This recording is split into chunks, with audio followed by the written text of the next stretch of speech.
You walked into a room, you stood there, and your mind went completely blank. You knew you came in here for something, but it was just gone. And then weirdly, the second you walked back out, it came back, just like that. That happens to every single person on this planet, and most people laugh it off. But here's the thing, that tiny moment tells you something enormous about how your brain actually works, because your brain is not storing memories the way you think it is, not even close. You've been told your whole life that memory works like a camera. Something happens, your brain records it, and later you hit play. Clean, simple, logical, but that's completely wrong. And by the end of this video, you're going to understand what's actually happening inside your head. And honestly, it's way more fascinating than any camera could ever be. Let's start with something that will change how you see every single memory you have. Right now, you have a memory of your childhood home. Maybe the smell of the kitchen, the color of the walls, the sound of a specific door. Feels real, right? Feels accurate. But here's what neuroscientists have confirmed. That memory has been edited multiple times without your permission. Every single time you remembered it, your brain quietly rewrote small pieces of it. You didn't store a memory, you stored the last version of a memory. There's a difference, and it's a big one. This is called memory reconsolidation, and it means your past is not a fixed recording. It's a living document your brain keeps revising. So how does this actually work? Let's walk through it. When something happens to you, say you meet someone new, your brain doesn't save it instantly. It goes through a process. First, your senses grab the raw information, the face, the voice, the handshake, maybe the smell of coffee in the room. This stage lasts maybe a second or two.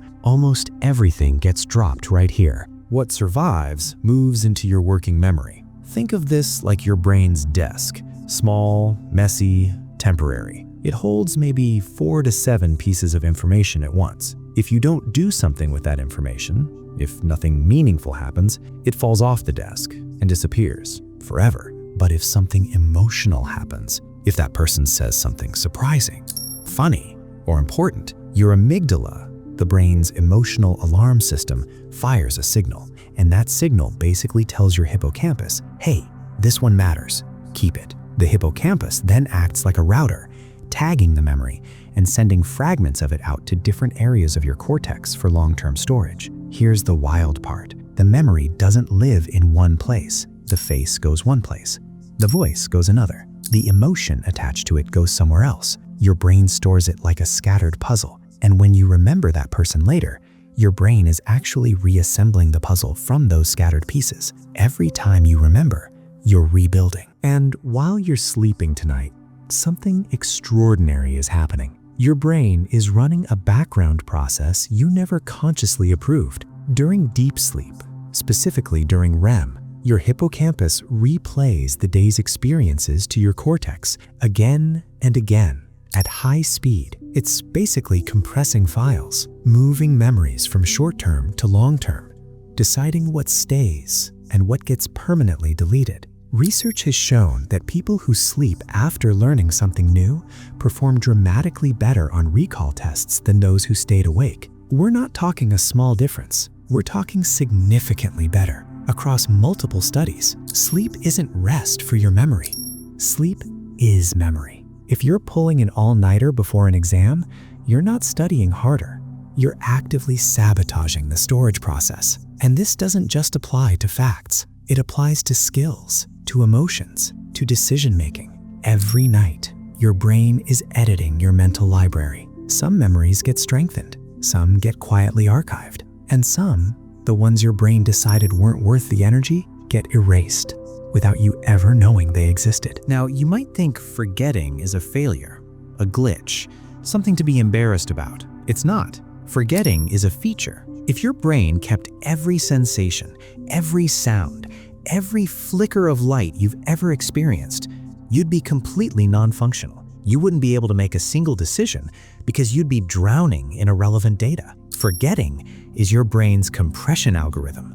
It's intelligent deletion. Your brain is constantly running a cost-benefit analysis. Is this worth the energy to keep? Most of the time, the answer is no, and that's exactly right. The problem isn't that you forget. The problem is when you forget things you actually needed, and that usually happens at the very beginning, at the encoding stage. You weren't paying attention, not because you're careless, because your brain filters out anything that doesn't feel new, threatening, emotional, or important. That's not a flaw, that's efficiency. Here's where it gets really interesting, and where the science just got completely rewritten. In 2024, researchers at NYU published findings that genuinely shook the neuroscience world. For decades, the assumption was that memory is all about neurons, specific brain cells that fire together and wire together. But this study found evidence that memory storage might involve molecular changes inside the neurons themselves at a level even deeper than synaptic connections, meaning the physical structure of how memories are held might be far more complex than anyone previously understood.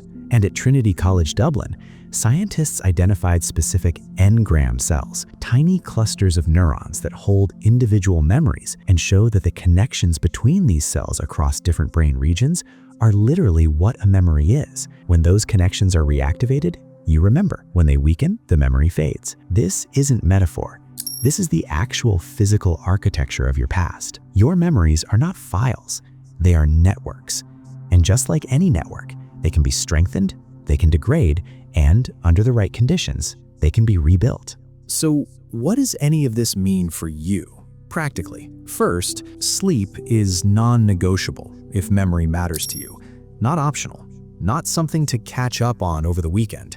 Your brain does its most important memory work when you're unconscious. Second, emotion is your memory's best friend. Information attached to a feeling gets flagged for storage. This is why you remember embarrassing moments from 15 years ago with perfect clarity, but you can't remember what you read last Tuesday. If you want to remember something, find a reason to care about it. Third, recall is more powerful than rereading.